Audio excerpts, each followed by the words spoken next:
Hello everyone, the topic is University Education Commission, which is also known as Radhakrishnan Commission. Now let's move to the next slide for the details about this commission. Moving on to the introduction, this commission was appointed in the year 1948 and the commission submitted its report in the year 1949. This was the first ever commission after post-independence India, which means that before independence there were several commissions that was made for the education sector. But after when the India got independence in the year 1947, this was the first ever commission which was made by the government of India for the improvement of education. The chairman of this commission is Dr. S. Radhakrishnan. That is why this commission is also known as Radhakrishnan Commission. This commission was appointed by the Central Ministry of Education and it consists of total 10 members. Now moving on to the aims of the commission. The aims of the commissions were to inquire into the problems and requirements of higher education, which means that कि जो भी problems higher education में आ रहे थे उस समय, ये commission का सेटअप करने का यही मोटिव था कि वो सारे प्रॉब्लम्स को फाइंड आउट कर सके सो दैट कि वो उसको इम्प्रूव कर सके. The second was to suggest improvements desirable to suit present and future requirements, which means that जब वो ये कमीशन का जो सेकेंड एम था वो यही था कि जो भी प्रॉब्लम्स आ रहे उसके लिए रिकमेंडेशन बनाना सो दैट कि जो प्रेजेंट और फ्यूचर रिक्वायरमेंट्स है उसको ध्यान में रखते हुए उसको उसको ध्यान में रखते हुए उसके अकॉर्डिंग रिकमेंडेशंस को बनाना. हर कमीशन का अपना मेथड ऑफ स्टडी होता है. ये जो कमीशन थी वो उसका मेथड ऑफ स्टडी था tour and travel method, which means that कि जो इसके डिफरेंट मेंबर्स थे वो जगह जगह टूर एंड ट्रैवल मेथड के द्वारा जाते थे और जो भी प्रॉब्लम्स है उसको फाइंड आउट कर रहे थे. Second was the questionnaire method, which means that कि different sets of questions were prepared और उसको डिस्ट्रीब्यूट किया गया था ताकि वो लोग प्रॉब्लम्स को आइडेंटिफाई कर सके. And the third was interview. जो भी मेंबर्स थे इसके वो डिफरेंट इंस्टीट्यूशंस कॉलेजेस में जाकर स्टूडेंट्स और टीचर्स से इंटरव्यू ले रहे थे और प्रॉब्लम्स को फाइंड आउट करने की कोशिश कर रहे थे ताकि वो लोग उसको इन फ्यूचर इम्प्रूव कर सके. जो रिपोर्ट था इस कमीशन का वो 2 वॉल्यूम में बनाया गया था. First volume was consist of 18 chapters and 747 pages and second was the analysis of that data. Now moving on to the problems of the commission. जो हम लोग मेथड ऑफ स्टडी जो अपनाया गया था यूनिवर्सिटी एजुकेशन कमीशन के द्वारा, जो मेजर प्रॉब्लम्स जो कि फाइंड आउट किए गए थे वो थे कंडीशन ऑफ टीचर्स. जो कंडीशन ऑफ टीचर्स था वो देखा जा रहा था कि उनका जो कंडीशन था वो अच्छा नहीं था. उनका पे स्केल, उनकी सैलरी, उनको इंसेंटिव्स नहीं मिल रहा था जिसके कारण ये एजुकेशन को बहुत ज्यादा हैम्पर हो रहा था. The second was the faulty curriculum. जो करिकुलम हमारा था वो हमारा अप टू द मार्क नहीं था. वो जो स्टूडेंट्स के डेली रिक्वायरमेंट्स है उसको फुलफिल नहीं कर रहा था. उस द प्रेजेंट नीड को ध्यान में रख कर बनाया नहीं गया था. वो पहले से ही जो करिकुलम बना हुआ था वो चला आ रहा था जो कि हमारे प्रेजेंट रिक्वायरमेंट्स को फुलफिल नहीं कर रहा था. The third one is defective system of examination. जो एग्जामिनेशन का जो सिस्टम उस समय था वो ऐसे टाइप क्वेश्चंस का था. ये एक बहुत बड़ा प्रॉब्लम्स था जो कि मेथड ऑफ स्टडी के द्वारा फाइंड आउट किया गया था कि जो एग्जामिनेशन का जो सिस्टम था वो प्योरली ऐसे टाइप क्वेश्चंस का था.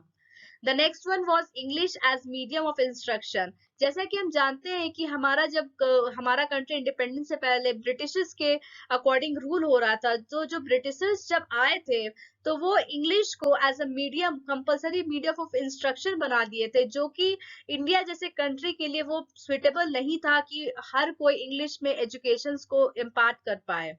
And the last one was impractical AIIMS. जो भी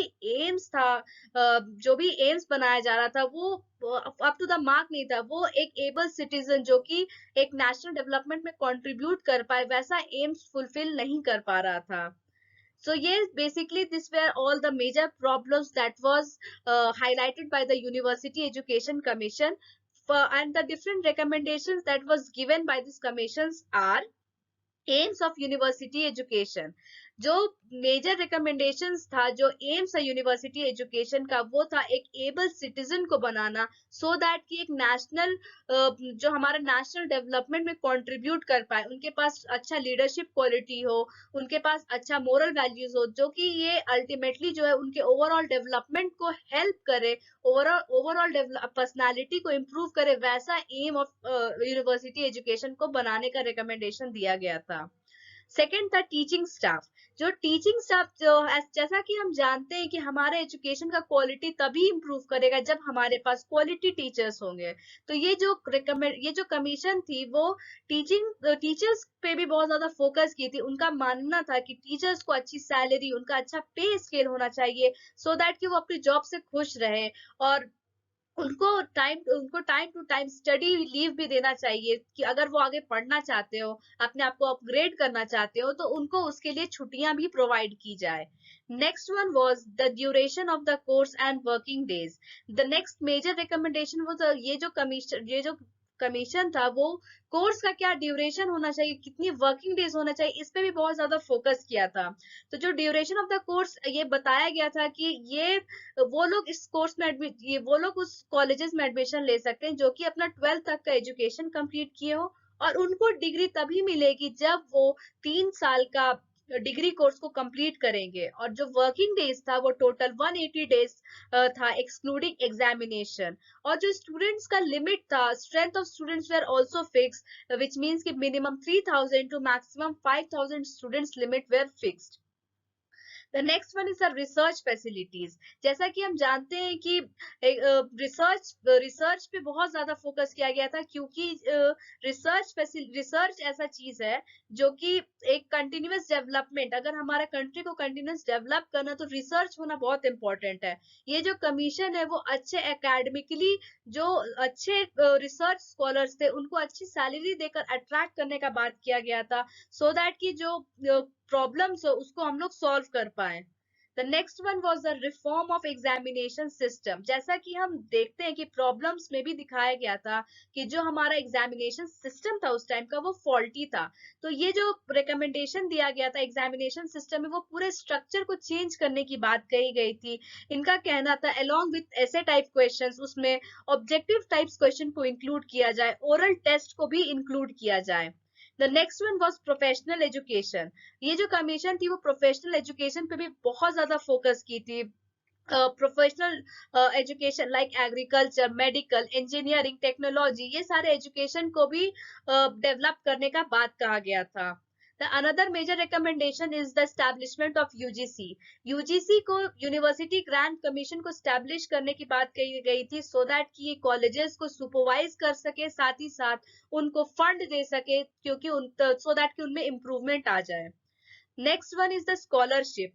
ये कमीशन वैसे लोग जो कि मेरिटोरियस है और जिनके पास फाइनेंशियली हैंडीकैप है, वैसे स्टूडेंट्स को स्कॉलरशिप देने की बात कही गई थी, ताकि उनका एजुकेशन में कोई बैरियर ना आए। The next one is the rural universities. ये जो कमीशन थी वो रूरल यूनिवर्सिटीज विच मीन्स की एग्रीकल्चर और इंडस्ट्री को बहुत प्रमोट की थी, और उस पर बहुत ज्यादा फोकस किया गया था, क्योंकि जो हमारा इंडिया एक एग्रीकल्चर कंट्री है, तो वो एग्रीकल्चर और इंडस्ट्री दोनों पे बहुत ज्यादा फोकस की थी। The next important recommendations are where the education to women. Women education को भी बहुत ज्यादा स्ट्रेस दिया गया था।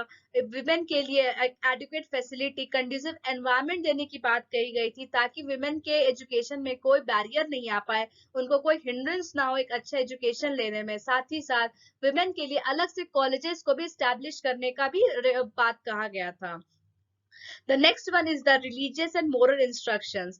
ये जो कमीशन था वो बहुत ज्यादा रिलीजन और मोरल इंस्ट्रक्शन पे फोकस किया गया था। इनका कहना था कि जो एक कंट्री, एक जो भी सिटीजन है वो एक सेक्युलर सिटीजन बनने चाहिए, विच मीन्स कि वो सारे रिलीजन को रेस्पेक्ट करे और उनके अंदर मोरल वैल्यूज हो, जो कि हमारे कंट्री के डेवलपमेंट में भी हेल्प करेगा और उनके ओवरऑल पर्सनालिटी डेवलपमेंट में भी हेल्प करेगा।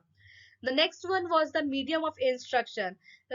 जैसा कि हम जानते हैं कि ब्रिटिशर्स के द्वारा इंग्लिश एक कंपलसरी मीडियम ऑफ इंस्ट्रक्शन बन गया था हायर एजुकेशन के लिए। बट ये जो कमीशन थी वो ये रिकमेंड किया गया था कि रीजनल लैंग्वेजेस को इंट्रोड्यूस किया जाए हायर एजुकेशन में, सो दैट जो भी वहां पे लोग है, जो लोकल लोग है, उनको उनके लैंग्वेजेस में पढ़ाया जाए, ताकि वो लोग उससे इजिली कनेक्ट कर पाए और अच्छे से वो लोग पढ़ाई कर पाए। और इंग्लिश साथ ही साथ रीजनल लैंग्वेजेस के साथ ही साथ इंग्लिश को भी कंपलसरी किया गया था, विच मीन्स कि इंग्लिश को भी एक इम्पोर्टेंट मीडियम ऑफ इंस्ट्रक्शन बनाया गया था, क्योंकि इंग्लिश ही एक ऐसा लैंग्वेज है जो कि एक लिंक लिंक लैंग्वेज के जैसा काम करता है between country and the other countries. So these were the major recommendations of the University Education Commission. Thank you.